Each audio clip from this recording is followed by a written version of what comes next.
Yes, another wonderful day, folks. Here is part 7.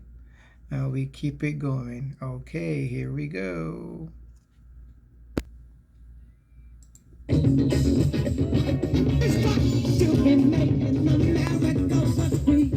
the Stevie Wonder song Black Man, the Motown Marvel sings of Benjamin Banneker. The first clock to be made in America was created by a black man. Though the song is a fitting salute to a great inventor and African Americans in general, it only touches on the genius of Benjamin Banneker and the many hats he wore as a farmer, mathematician, astronomer, author, and land surveyor. But it was his clock invention that really propelled the reputation of Benjamin Banneker. Sometime in the early 1750s, Benjamin borrowed a pocket watch from a wealthy acquaintance, took the watch apart, and studied its components. After returning the watch, he created a fully functioning clock entirely out of carved wooden pieces, all at the young age of 21. The clock was amazingly precise and would keep on ticking for decades. As a result of the attention his self-made clock received, Banneker was able to start up his own watch and clock repair business.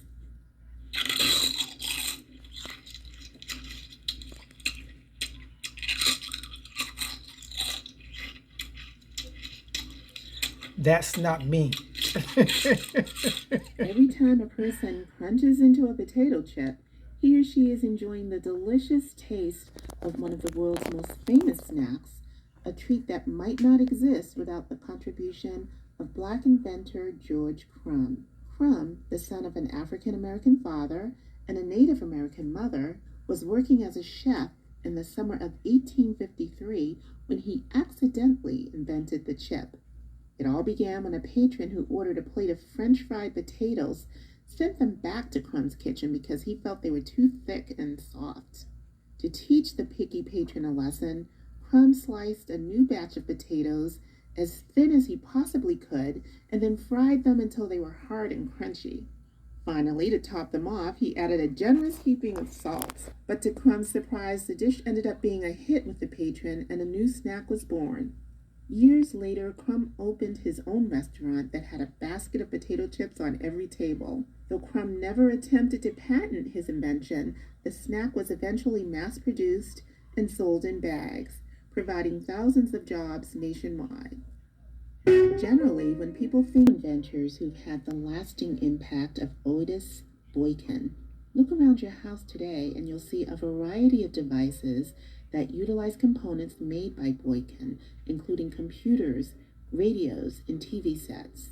Boykin's inventions are all the more impressive when one considers he was an African American in a time of segregation, and the field of electronics was not as well established as it is today.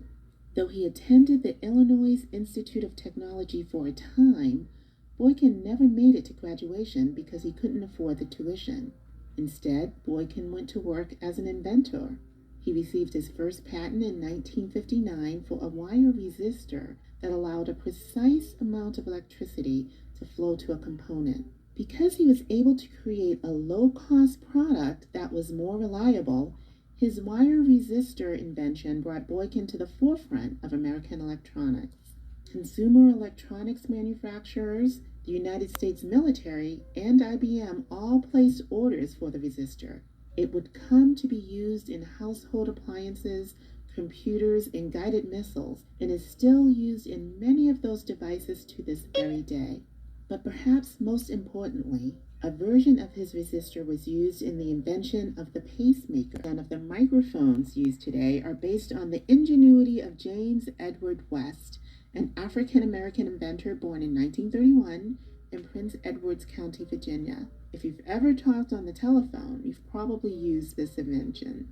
Dr. West and a colleague, Gerhard Sessler, developed the mic, officially known as the electroacoustic transducer electric microphone. That's a mouthful. They received a patent for it in 1962. The device is used in most telephones, tape recorders, and other important devices. Another living legend, Kenneth Jay Dunkley is currently the president of the Holospace Laboratories Incorporated in Pennsylvania. He is best known for inventing three-dimensional viewing glasses, also known That I as never 3D. knew. His patented invention displays 3D effects from regular 2D photos without any type of lenses, mirrors, or optical elements. By studying human vision, Dunkley discovered that blocking 2 points in a person's peripheral vision will cause an ordinary picture to appear three-dimensional. Inventor George Edward Alcorn has an impressive resume. Among his credits, the African-American inventor received a bachelor's in physics, a master's degree in nuclear physics, and a PhD in atomic and molecular physics. Despite such impressive credentials, Alcorn is probably most famous for his innovation of the imaging X-ray spectrometer, a device that helps scientists better understand what materials are composed of when they cannot be broken down. Born and raised in Monroe, Louisiana, the young Betty Harris was interested in chemistry. At college, she obtained a bachelor's degree in chemistry from Southern University and an MS degree in chemistry from Atlanta University. As a research chemist, Betty Harris worked in the areas of hazardous waste treatment and environmental restoration facilities contaminated with energetic materials such as propellants and gun propellants and explosives. She eventually became a noted expert in the chemistry of explosives. Through her research, Harris obtained a patent for her invention for a spot test for identifying explosives in a field environment. Imagine with me for a moment. Imagine with me for a moment. Imagine living in a world ranging from hazy, clouded vision to that of total darkness for 30 years. Before 1985, that was the plight of those with cataracts who did not want to risk surgery with a mechanical grinder, popular in the day. Now imagine sitting in a doctor's office without being able to see her as she explains to you that it may be possible to restore your vision. Dr. Patricia Bath has dedicated her life to the treatment and prevention of visual impairments. Her personal belief is that everyone has the right to sight, and that led to her invention in 1985 of a specialized tool and procedure for the removal of cataracts called the Laser Phaco Probe. The Laser Phaco Probe has increased the accuracy and results of cataract surgery, which had previously been performed manually with a mechanical grinder. The difference between the old method and the new invention was the difference between the use of highly accurate laser technology versus the somewhat subjective accuracy of a mechanical device. Did you ever think of what it might be like if your television could project an on-screen image directly into your living room as a three-dimensional image? Maybe not, but if it happens, you may have Valerie Thomas to thank for it.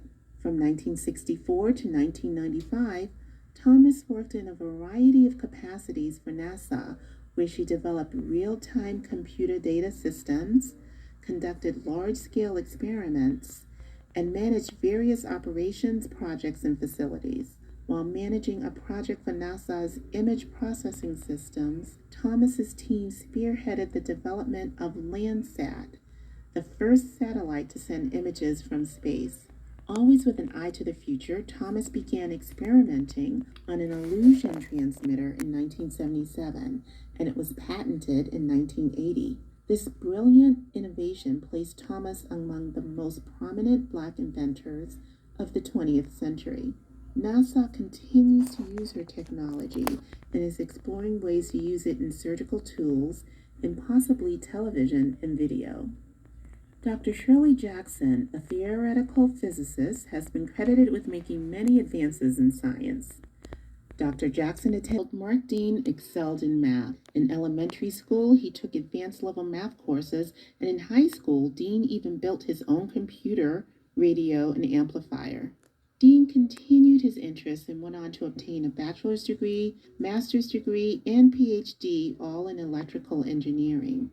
Dr. Dean started working at IBM in 1980 and was instrumental in the invention of the personal computer and the computer monitor. He holds 3 of IBM's original Not 9 Bill PC Gates. patents and currently holds more than 20 total patents.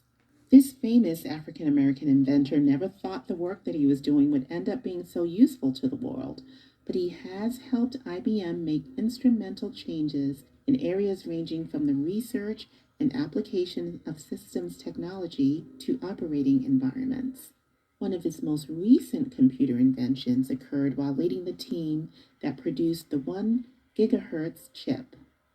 Even in high school, John Henry Thompson was interested in computer programming languages, and he taught himself several programming languages with the goal of absorbing as much knowledge as possible so he could develop his own computer language. He developed a number of products, many of them based on his most famous invention, Lingo programming, a scripting language that helps render visuals in computer programs.